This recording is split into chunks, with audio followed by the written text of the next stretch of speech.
and welcome to Impact on the Ground with Tiia. I'm the CEO of a Tech for Good company and passionate about making a difference. This podcast series will dig deeper into what it means to make an impactful change in the world.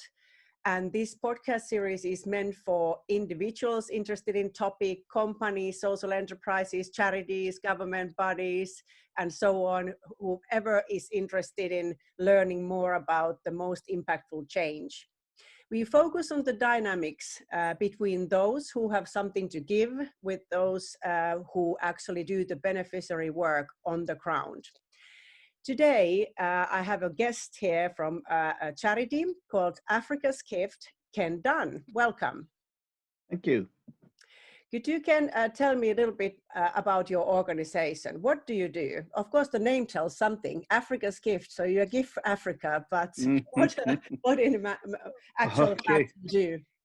Well, Africa's Gift is born to promote global citizenship for it, so that we can all look outward instead of looking inward.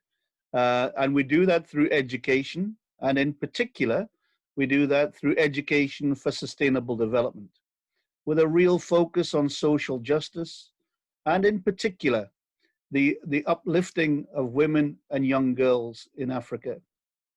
That's in a nutshell what we do. We actually work with UK groups, with schools, universities of the third age, with companies, and we open minds. And we work in partnership with communities in Africa that unite us. What particular countries in Africa? We've got a very deep and long relationship with communities in Lesotho in Southern Africa, surrounded by the Republic of South Africa. We work in a number of township areas in South Africa too, but also in Malawi, in Zambia, in Zimbabwe, in Botswana, in Tanzania, and in Uganda.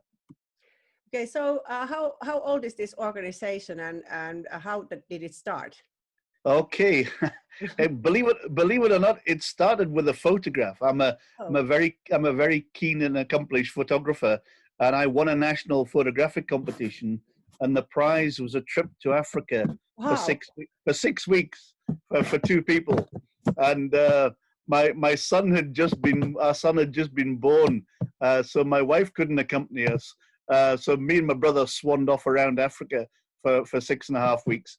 And really, it was meant to be, because that came at a point in my life where I had previously been leading expeditions of youths to the far-flung corners of the world, the Himalayas, the Andes, the very typical character development expeditions. And in so doing, I had an awakening, really, that this was rather self-indulgent. Although we were investing in the leaders of tomorrow, we weren't actually giving to the communities or working with the communities that we were passing through. So I took a change, and the change was actually, it hit me straight between the eyes in the mountain kingdom of Lesotho, where a lodge was being run for tourism, but the power of that tourist dollar was being put into community development. And that's some 20 odd years ago now. Oh, okay. Long journey. So It what is. has happened since? Well, actually, along the way, bizarre things have happened. I mean, my professional career as a teacher, I climbed the ladder, and I was the deputy head teacher of a large secondary school in Sheffield. But all the while, I was being tugged to actually come and leave this behind, and actually concentrate all my efforts on actually getting more and more groups to come and work together. And so at the end of 2009, I resigned my post and took a leap of faith. I set up a not-for-profit social enterprise called Connecting Communities Worldwide, which runs parallel to Africa's Gift in organizing the visits to to the south and eastern center of Africa. But then we had in 2008, before I left, we actually formally registered the charity and actually got the Prince of Lesotho, who contacted me Oh. to become the patron of that charity. And bizarre things have happened since then, and I'll tell you more about that as the evolution of our work unfolds. So and what actually, is that actually? What are people doing? How many people go at one go for Yeah. these trips, and what do they do? How long do they stay, and Sure. how does it work? And it's bespoke. So this varies from patch to patch. It can be 10, it can be 16, it can be 24. I tend not to take a group larger than 30 because the dynamic is diluted somewhat, and they tend to go between 2 and 3 weeks of an interaction. And what they do is they actually they work with community members on issues that are hugely impacting the community members' lives.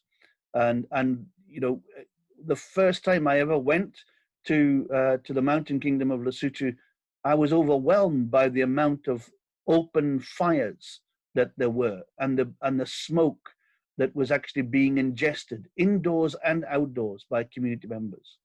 And so this has been one of the pieces of work that we've worked on for the last 2 decades. Okay, is it like education on this part, or is there some equipment, or what do you help these people with? It is. I mean, you know, as an educator, you know, you go back to your students of whatever their age may be, and you fire their imaginations and you say, come on, I want you to find me statistics. I want you to, you know, so way back in 2003 and 2002, I was saying to students in school, I want hard facts. Give me facts on how many people are dying from smoke, from just the cooking fires. Oh. And Tiia, you'd be amazed if I told you today, you know, here we are in December of 2020. And, you know, hopefully this year is going to end and we're going to get another one. But actually, in 2020, 3 billion people on planet Earth are actually cooking their daily meal on an open fire. And those fires actually have to be, you know, resourced. So the wood or the dung has to be collected, and it's almost invariably by women. And actually, another statistic which is incredibly harrowing is that there's a death every 20 seconds in the developing world, you know, around inhaling smoke. And smoke is the biggest cause of blindness in the developing world. Now, actually, those are staggering statistics, but they're very easy to gloss over. They're very easy to dismiss, and we get onto the back pages and who won the football last night. Nobody truly gives much credence to such statistics until you go and you work alongside, and you smell it, and you taste it, and you feel it, and you in your group go and cook side by side with a community, and you introduce something that can absolutely transform their lives. And I'm talking about an invention here. So I started, and I came from it from, why wouldn't I? I came from it from an educational background. I got the greatest scientists that I could lay my hands on from Cambridge University, from Sheffield University Mechanical Engineering Department, from Engineers Without Borders, and an inventor in America and a fabricator in China. And we were actually working on a clean burn cooking stove. And it was fabulous to us. Yeah, yeah. But actually getting it into the field and getting users who have got very little knowledge of the mechanics of such a thing, it was problematic. It was problematic. And what actually then happened was along came an invention invented by an African lady for African ladies that has got worldwide application. And this is where I'm so interested in partnering with What Impact. and maybe your dating agency can hook me up with with a partner that actually is going to get us some further traction with us. So what is this wonder innovation? How did you solve it? Yes, I mean, it is an extraordinary thing. It's called a Wonder Bag, and it is a foam filled bag. That's it. It looks like an over designed tea cozy, and the principle is that you get your pot of food and you bring it to the boil, and then you place that hot pan full of food into the insulated bag. You put an insulated pad on top of the lid of the pan, and then you lock the heat in. And the heat that is in the food and in the pan doesn't just keep it warm. It cooks the food for up to 8 hours. It cooks the food for the first 4 hours at the very same temperature that it arrives into the bag. It is truly extraordinary. Now, this is relevant to you and I in our homes, because we, in our comfortable life, we are just too lazy. We're just not changing our behaviors in terms of actually reducing our energy. So it's relevant to us because we can actually save gas, we can save electricity. But we're wealthy enough to squander that. And I'll get off my soapbox for just a moment, right? Let me tell you about the impact it has on a lady in Africa. Because the typical process of cooking on an open fire is that a lady goes and harvests lots of wood. Mm-hmm. She goes and harvests lots of buckets of water. And I've done this with the National Union of Farmers. And I've done this with university students where we empathize, and we do that. Then stir the pot, because the beans will stick to the bottom if you just leave them. You take the pan lid off to stir, and as you do so, your micronutrients and your steam goes into the sky. So you must top the pan up with water. You put the lid on, you feed the fire, and you repeat. Yeah. And you repeat. And that's where your 3.5 to 4 hours go. Whereas cooking with the Wonder Bag, you bring the food to the boil. Once it's boiled, that pan goes into the bag. The water, the only water that you need is in that pan, and none of the nutrients escape, so all of the food is trapped in that bag. There is an 80% saving in water, so that is 8 out of every 10 carries of water. Yeah, it's a huge saving. There is a 75% saving in biomass, so you can see again that is a massive saving. So when we go, and this is again what impact you go. I took a university group of master's students from the Sheffield Hallam University, and we designed a questionnaire to assess impact on this bag. And I didn't want the questionnaire to be too analytical straight away. I wanted a warm-up question. And I said, how are you getting on with the Wonder Bag? That one question had many of the master's students in tears of joy. And we went to just an ordinary community member, and we said, how are you getting on with the Wonder Bag?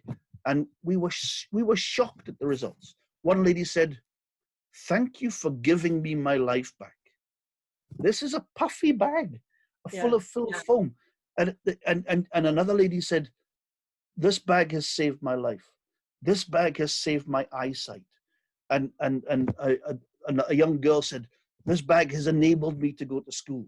I had to cook my meals. I had to be home to cook my meals. I now cook the meal before I go to school. It is cooking while I'm in school.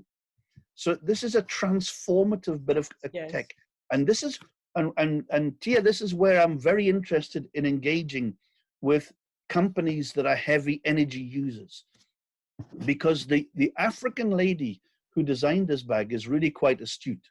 She actually went and got it registered through the United Nations Clean Development Mechanism as a carbon offset. Now, there's this next decade in our lives, carbon is going to be front and center Yeah. of all policies, governmental and company policies. And what each company must do is reduce the carbon, and if when they can't, they must then balance it. And there's no better way, in my opinion, of actually balancing your carbon than actually getting carbon credits from Wonderbag, because that will then enable them to make more and more of these available to millions of the poorest people in the world. So that is a Wonder Pack in your hand. So it's literally size of a small melon, and very light. So how many Wonder Bags there are around at the moment, and what does it cost to kind of produce and deliver one bag, and kind of train how to use it? What would be a price per kind of the impact that you could deliver for one family? You know. Okay. Let me say that £35 is actually the price that we quote on our website to actually get a Wonder Bag to be activated in a community in Africa. And the best thing to do is to actually, the best fit for me as a charity is to actually work with the funder of that bag to come wherever possible, to come and do that activation, because there is reciprocal benefit. Rather than companies sending groups away to go and do some spurious team building, I tell you, if you come with us and work with a community and and bring these to life, the bonding that you will get from that experience, and this is not assuaging Western guilt by doing some spurious white elephant piece of work. You're actually changing people's lives, and you can see it. You can see it happen, and it's the most joyous thing, truly. But so it has to be done sensitively. If you're not able to come in person, then actually empower others who are actually going. And one of the things that I was invited to do just recently was to go and work with the International Federation of the Red Cross in actually going to train the trainers. And this is where things become scalable. So if I went to Malawi and we actually trained the trainers, and they then cascade out into many of the villages. And it's about the availability of the Wonder Bags. And what we do is we do not give them away free. We actually massively subsidize them. So we subsidize them to 90%, because what we want is we want dignity at the point of purchase, and we want a conscious purchase. We actually want a stakeholder to realize that they must give either money or they must give some community service to enable them to receive a Wonder Bag. And so it becomes truly valued. It doesn't just sit on a shelf and have no value. I guess this is this same fact. I've heard it from various sources. It's not only foreign help, but even whether it's in the UK or my home country where I'm originally in Finland. Even if you could give, let's say, free clothes or something, it's good to sometimes to, like you said, give the dignity, somebody paying 50p for it, but just that they actually want to purchase and they're committed to using it, and it's not just just given to anyone. And I guess Tiia, if I say, sorry just for interrupting, but if I use the phrase, it is very easy to give, it is not easy to give well. And people who have been to the developing world will actually understand that statement. You can give, and it can be destructive, it can be harmful, it can lead to aggression, it can lead to conflict. You have to give very sensitively. And when I get my groups together, whichever age they may be in, whichever setting they come from, there is a common theme that you're going to give kindness. That's the only thing that I want you to give. Keep your shoes on your feet, keep your pencils to yourself. Let's actually give kindness. then we can actually secrete our trainers and our pencils and all the rest of it to community development organizations in country who are then best placed to reward people. But going around like Father Christmas, you're going to cause problems, for sure. So it has to be done sensitively. And I like the collaboration opportunities. You have this specialty, but I understood as a charity, you are a voluntary organization. Do you have like employed people, or is it purely run by volunteers, the actual charitable arm? Okay, so I am the founder and the chair of the organization, and I actually pay £5 a month to be part of Africa's Gift, as do other members. So actually, and I went from being a deputy head on a very significant salary to then paying £5 a month to have the privilege of being the founder and chair of this organization, which is not doesn't make the greatest financial sense. Yep. But my reward is actually in my heart and in my soul. I'm socially very rich. What I've done alongside, so I work pretty much all the time on this agenda, and I said earlier that I have a parallel organization called Connecting Communities Worldwide. Now, if anybody wants to scrutinize the accounts of that over the last 10 years, they'll see that there's no Cayman Island account. Yeah. I have run that. I've run that it's a not-for-profit social enterprise. Yeah. So I actually get some income just to enable me to survive from taking the visits and actually doing lectures and so forth. And everybody understands, Ken, everybody who is committing their lives for this kind of social change and stuff, everybody has to live.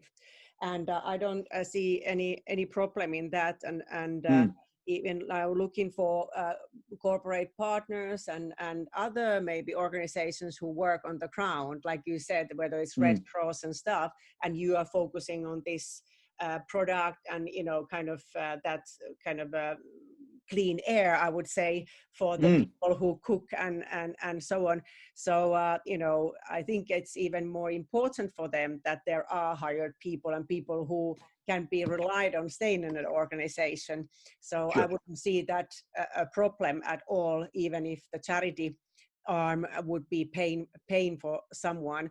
But I assume that since, like you've been mentioning about the corporate partnership or company partnerships, you could use a lot of also help from corporates to formulate partnerships with other organizations and, probably help in marketing, maybe kind of planning on operations and all that kind of stuff.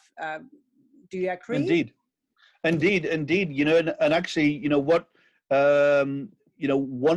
there are a number of aspects of this that actually, my first port of call is not banging on their door about the Wonder Bag and offsetting the carbon, but actually it's an extraordinary story. I mean, the Wonder Bag does offset 1.6 tons of CO2 every year.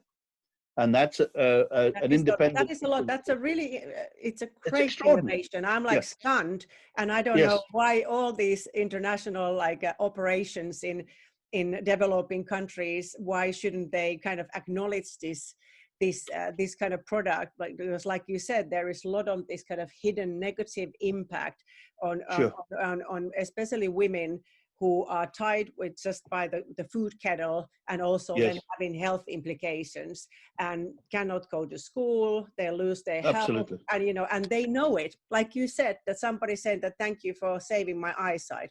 So you practically know every day that this is going to happen. And I think that's the saddest thing, that you are kind of you have to do sacrifice because there is no other option. Yes. And the thing that I say to groups, particularly the youngsters who I take maybe 15, 16 years old, they can sometimes be overwhelmed by the magnitude of the challenge. And here I say, let us do what we can do. We can't do what we can't do. We can lobby for sure, but let us do what we can do, and let us prove to others who are looking at us that we're doing this in a very pure way. And if they want to join us to actually scale things, then that is possible.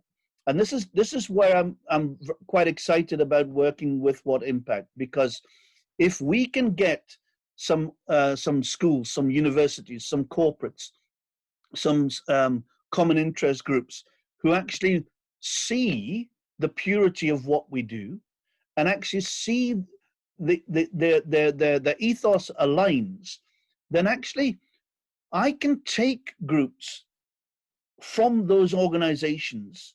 They can come back and they can be ambassadors for change. And often what happens is that we have repeat visits from the very same organizations, institutions, because they see the value. Yeah. And of course, who doesn't like a direct debit every month coming into the charity? That is an important part also. But actually, I say again, this is reciprocal in benefit. So an organization that actually wants to promote its brand and promote its its well-doing, then that's fine. Let's put their brand alongside the Wonder Bag logo on the bag, and let's have all of their bags coming a bespoke color or whatever it may be, to be activated in a community. And they can show in their CSR reports just the impact, because we can prove impact. Yeah. And this is the staggering thing. Statistically, you can go in and you can ask a community member, right, before the Wonder Bag, how many buckets of water did you use a week? How many loads of wood did you use? How much cooking did you do? And it's statistically proven. Yeah. And actually, one lady in just 6 months, she said, "Can you see my eyes?" I was in tears. I'm a big, rugged mountaineer, and I was in tears when she said, "Look into my eyes. I can see." Yeah. And it was because the human body is extraordinary at healing itself, but it just needs a hand.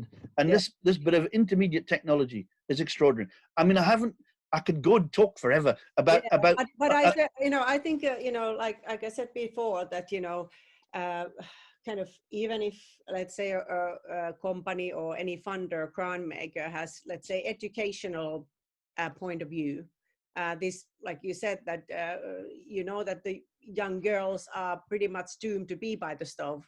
And they cannot go to school. So this it's not always just that you have to educate, because people don't attend the education because they cannot. Of course, there are other factors as well, like we've been knowledge in, let's say, if there are no toilets, for instance, yes. Like when it's a time for the period for the girls, they cannot go to school every month for a week or so, because they just stay home. And they cannot attend. Tiia, let me interject just there, because that is one of the most joyous side parts of this, because we've got a number of ladies who have had their working week transformed by the Wonder Bag, and we've set the community up as a sewing enterprise, and the thing that they're sewing are washable sanitary pads for the girls. The connectivity of that definitely.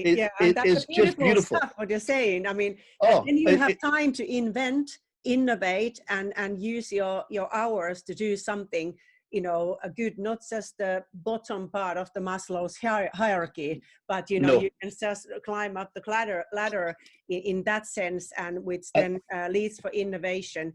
And also, what I wanted to say, that this Wonder Bag is an innovation itself. But the innovations don't end up here, that even profit-making companies sending people out there to explore this vast, continent of Africa, of course, multiple challenges and, of course, multiple opportunities. There might be a lot of also business-related opportunities for companies in terms of innovation and stuff. Maybe your stove, what you were first developing in the UK with high-level professors and scientists, which wasn't maybe the best innovation that maybe doesn't always work. But then if you actually know what's happening on the ground and you really get to know the beneficiaries, you might come up with a huge innovation that will be super profitable for the company in the future. So Yes, yes, yes, yeah, yes.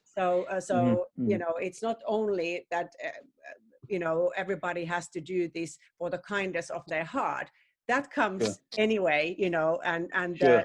we humans are wired to help and it's in us.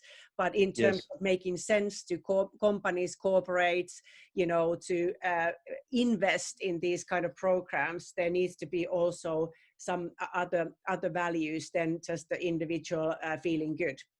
Indeed, So indeed. how about what would you like to say to any like a potential funder or partner? I mean, what else do you need than money? One of the hurdles is that schoolgirls need and schoolboys need to have a uniform which consists of black school shoes. Now, I've had two kids. Just keeping them in footwear throughout their lives so far has been an expensive business. Yes. School shoes are expensive.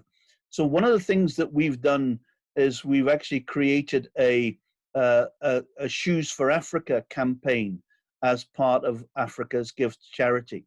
And I'm actually writing that project up for What Impact right now. Great. And I'm after soul traders, and I use the word SOUL. I'm after people, companies with a soul to help us. And here, what we're seeking is we're looking for clearance stock, we're looking for return stock, or we're looking for footwear which has already been worn, but has clearly got a life ahead of itself. And we will guarantee that every pair of footwear that we collect, that will actually find a new home in Africa. And what we do with that, and I've followed the shoes to Africa, and often what we do is we say to community members, schools, universities, retirees, if you come, then fill your baggage allowance with footwear, with preferably with school shoes or trail running shoes. And I'll come to a story about that shortly. And we will get those to community directly. Those that we can't, then we will trade in through Accra in Ghana. And I followed the journey of the shoes to Accra, and the value in the shoes is sufficient to employ 24 people. And that is extraordinary. The end result is that there is income for the charity, there's income for the people that handle it, but then at the end, there is footwear that is traded. It's done sensitively. It's not putting people out of work. The footwear is traded at an affordable price to community members. Yeah. So it's win-win-win all along the road here. And what we're seeking is we're seeking organizations that would support us in fundraising through footwear. And where it's economic, we can actually come and collect those bundles of footwear and get them then sorted and exported. And an ideal partner for us here would be a company with a big distribution chain that we could go to the distribution center and collect the returns. We could collect the clearance items, from them and guarantee, again, because I know that there are agents that do this, but actually some of those agents, they cherry pick, and sometimes some of the items can find themselves on eBay. We would do this incredibly ethically. We would ensure that every item that we collected would actually go to Africa. So what about all these transport costs and stuff? Are you looking for transport partners? Or how do you indeed, that would be a marriage. That would certainly be a marriage. That would be a long term one. No divorces there.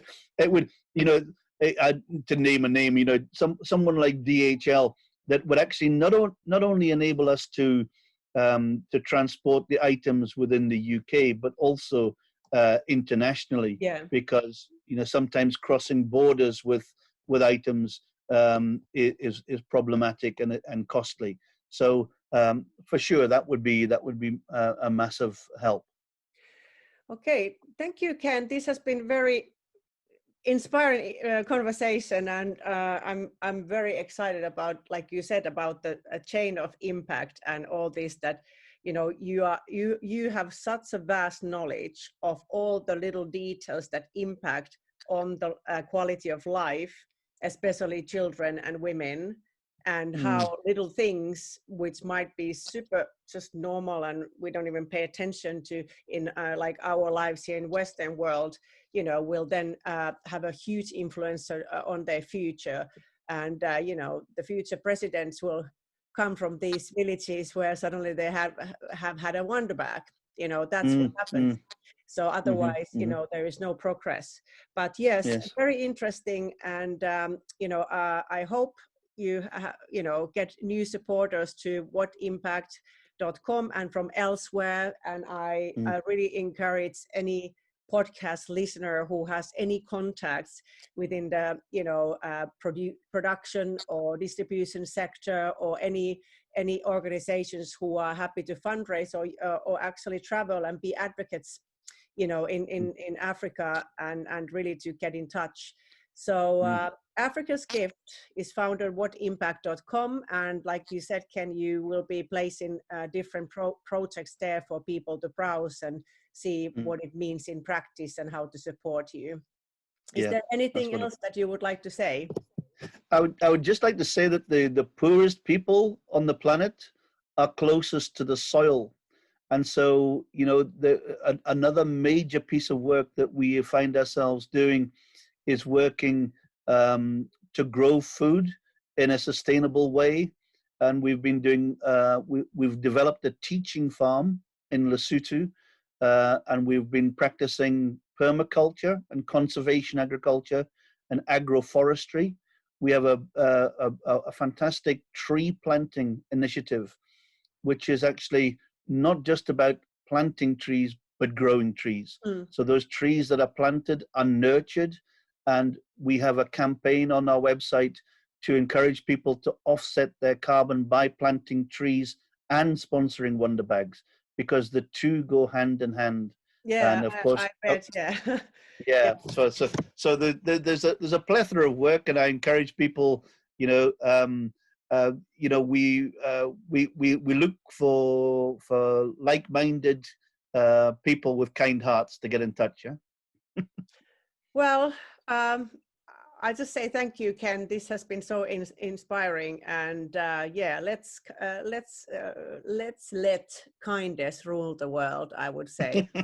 Thank you for everyone listening to Impact on the Crown with Tiia. And if you wish to learn more of Africa's Gift or any social impact related matter, just visit whatimpact.com and contact us via our chat functionality, or send us a message.